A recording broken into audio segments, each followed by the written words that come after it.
So what exactly is the role of the lower half during the pitching delivery? The first thing we're going to talk about is the hinge. What the hinge does is it allows the upper and lower bodies to rotate efficiently. Without the hinge, the lower body cannot be in a good position to rotate. The hinge is just a simple push back in the hips without moving the knees forward. And if I'm too tall, I can't rotate or go anywhere. I'm gonna stay too tall while I'm throwing. If I'm too low, I'm too squatted.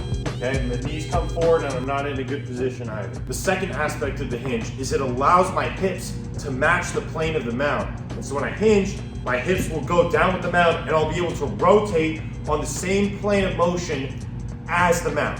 And so this is very important because all your rotational planes need to sync up and eventually go into your arm, which should match the plane of the mound as well, which allows you to pull down the ball in a ball release. The second aspect of the lower half that we're going to talk about is the load and unload of the pelvis.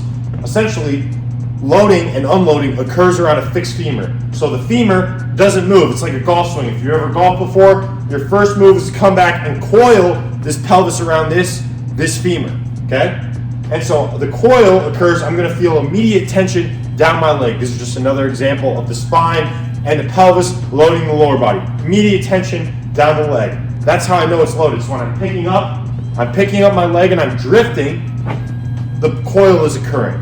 The lower half must provide a stable base of rotation for the upper half so the upper half can rotate fast. You cannot do that without your anchors. Your anchors are your feet.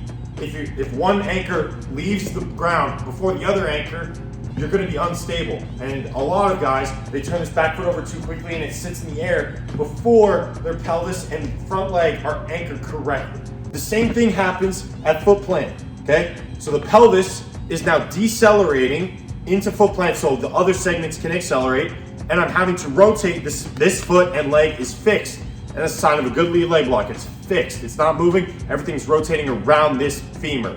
And so this is fixed, and my pelvis decelerates to accelerate the other segments. And that is the load and unload of the pelvis featuring a fixed femur.